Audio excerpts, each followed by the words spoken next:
YouTube channel के सभी दर्शकों को बीजेश परिवार की तरफ से प्यार भरी नमस्कार। प्रिय दर्शकों, वीडियो शुरू करने से पहले आप देखें ना देखें, मेरी हर बार एक ही गुजारिश कि आप मेरे वीडियो को शुरू से लेकर एंड तक ज़रूर देखें। तो आज का वीडियो शुरू करते हैं घर घर की कहानी से। घर घर की कहानी कि ओए मियाँ बीबी के बीच में नोक झोंक।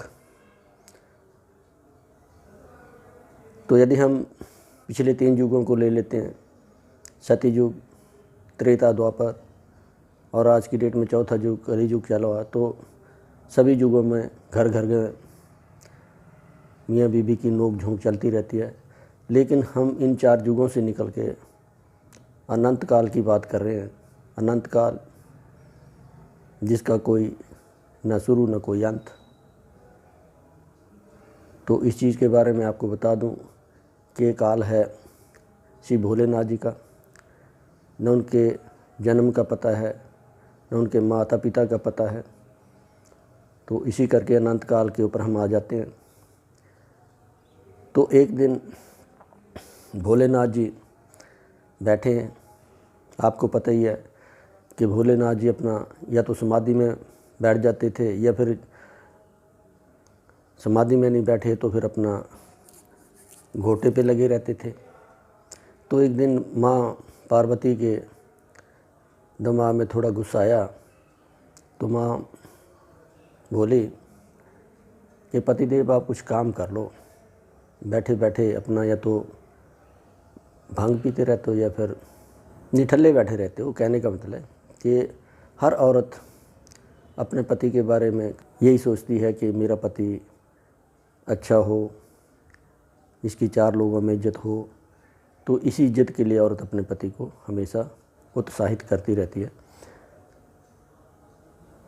तो भोलेनाथ जी बोले कि देख पार्वती, ना हम पढ़े लिखे हैं, ना डॉक्टर हैं, ना इंजीनियर हैं कि कुछ काम धंधा कर ले, अच्छी तनख्वाह पा लें।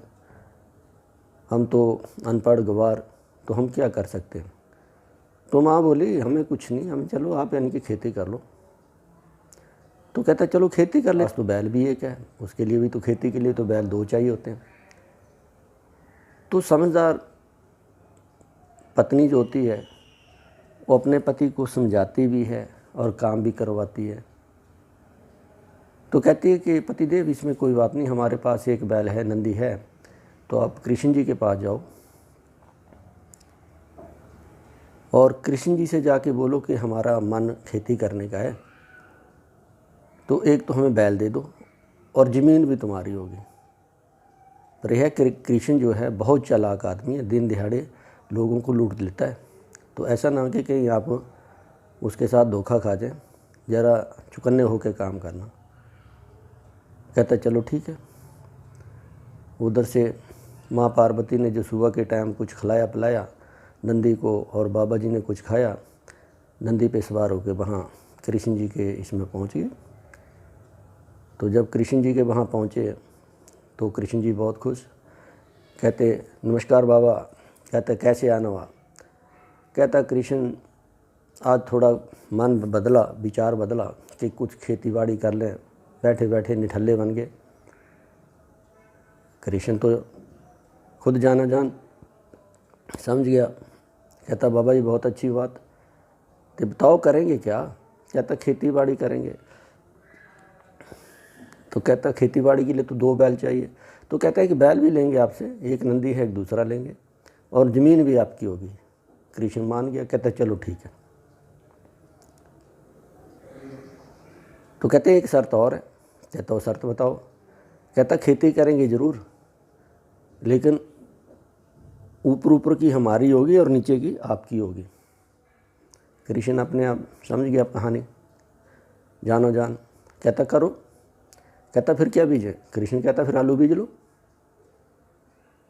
दोनों बैल लिए, खेत जोता, आलू बीज दिए, घर चले आए। कृष्ण जी का बैल कृष्ण जी को, अपना नंदी दिया, घर आ गए। तो फसल उसमें 2-3 महीने तो लगते हैं, महीना 1.5 महीना 2 महीने तो लगते ही हैं। आए तो जब आलू की फसल तैयार हुई तो आलू को निकाला, नीचे का सारा हिस्सा कृष्ण का, ऊपर का हो, और फंसे हुए थे उसमें। ज़मीन भी कृष्ण की थी, बैल भी उसका था, सुजैशन भी कृष्ण की थी। फंस गए थे शिव जी भोले कि नीचे की आपकी और ऊपर की हमारी। आलू का वो ऊपर का हिस्सा लिया, नंदी के ऊपर लोड किया और जाके अपना घर पहुँच गए। जब वहाँ पे पहुँचे तो माँ गौरा ने देखा कि आगे कुछ कमा के आ गए। जब देखा तो उसमें आलू तो है ही नहीं। तो कहती मेरे पति देव आप तो बहुत भोले हैं। कहता ये तो सारा आलू कृष्ण ले गया, मैंने आपको पहले ही बोला था। कहता चलो इस बार ऐसा करो कि जाके अपना विचार बदल लो। कहता ही ठीक है। तो कहते इस बार क्या करना? कहता कि नीचे नीचे की हमारी और ऊपर की आपकी। तो फिर चले गए, नंदी के ऊपर बैठे, फिर चले गए। कहते बाबा जी फिर आ गए? कहता हाँ आ गए। कहता अब कौन सी फसल बीजें? कहता पहले शर्त बताओ। कहता नीचे नीचे की हमारी और ऊपर की आपकी। फिर कृष्ण फिर चालाक, उसने बोला कनक बीज लो। कनक बीजी। तो जिस टाइम वो आपस में वो चल रहा था तो नंदी क्याड़ी हिला रहा था, मत करो प्रभु मत करो, लेकिन बोल नहीं सकता क्योंकि जब मालिक के आगे कोई दूसरा बराबर का बात कर रहा होता तो नंदी क्याड़ी हिला रहा है कि प्रभु इसमें भी आप धोखा खाएं, मत करो मत करो मत करो। लेकिन भोलेनाथ जी माने नहीं, भोले थे। तो कहते बीजो। चले गए, कनक बीज दी।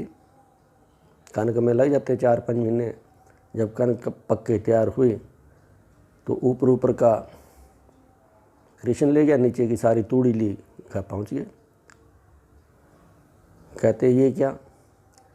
कहता इस बार बोला था कि आपने बोला था कि ऊपर ऊपर की आपकी नीचे की हमारी, तो ऊपर की तो उसको चली गई। कहता है इस बार भी ये हुआ। कहते चलो एक बार और देख लो। जब रास्ते में जा रहे थे तो नंदी और बाबा जी की वार्ता हो रही थी। तो नंदी कहता प्रभु देखो ऐसा काम मत करो कि घाटे वाले काम है सारे, मेरा तो सर जाता है लेकिन आपके लिए कुछ नहीं बचता, ना कुछ देता है वो तो वैसे ही चुस्त चालाक बहुत है। हम खाली के खाली घर, मेरे लिए तो हो जाता है, तूड़ी आ गई मैं खा लूँगा, ये कर लूँगा, मेरा तो सर जाता है लेकिन आपके कुछ नहीं मिलता। कहता देख नंदी मैं कुछ नहीं कर सकता, ये तेरी माँ गौरा के आदेश हैं, ये मुझे मानना पड़ेंगे। तीसरी बार चले गए। जब तीसरी बार शर्तबाजी होगी, देख कृष्ण नीचे का भी हमारा और ऊपर का भी हमारा, बीच का आपका। कृष्ण भगवान वैसे ही चुस्त चालाक, उसने बोला चलो मक्का बीज लो।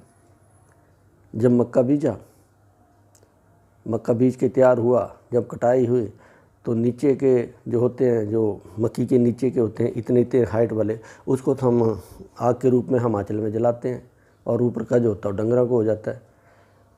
तो ऊपर का उसके बेस प्लस ऊपर का छोटा इतना इतना कटिंग जो मक्के के ऊपर का होता है वो सारा नंदी के ऊपर लोड किया, घर पहुंच गए। तो जैसे ही पहुँचे तो मक्की तो एक भी नहीं उसमें, वो ऊपर नीचे का हिस्सा। माँ गौरा ने हाथ जोड़े, हे मेरे प्रभु, हे मेरे भोलेनाथ, आपके बस का कुछ नहीं है, आप बैठो मैं अपने आप कर लूँगी जो भी करना है। इतने में इतने ही वो कह रही थी हाथ जोड़ के प्रभु के आगे, उतने में कृष्ण भगवान ऊपर से प्रकट हुए कि हे मेरी माँ, ये देवों के देव हैं, ये दूसरों के लिए संघर्ष करते हैं, अपने के लिए कुछ मांग नहीं सकते। तो ये लो माँ आपके आलू, ये लो आपकी कणक, ये लो आपका मक्का, तो ये सब इन्हीं का है। तो जो भोला होता है वो भोला भोला ही होता है। भोले के कहते हैं कि चंद्रे के 15 भोले के 16 होते हैं, तो वो हैं भोलेनाथ। ये घर घर की कहानी, ये अनंत काल से जुड़ी, क्योंकि आपने देखा होगा जो घर में समझदार पत्नी होती है वो घर में पति को समझाती है, काम पे भेजती है और उसको सारा काम करने का जल्दी जाना, काम करना, उसके बाद ये सामान लेके घर चले आना, वो सारा कुछ समझा के भेजती है। और जो जहाँ जिस घर में पति चुस्त चालाक होता है उस उधर से उल्टा लाता है, वो पत्नी को समझाता है, वो घर नहीं चलता। तो हर घर घर की एक ही कहानी।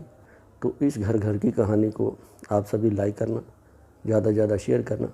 यदि ये कहानी अच्छी लगी तो मेरे चैनल को सब्सक्राइब करना। मैं ज्ञानचंद, धन्यवाद, नमस्कार।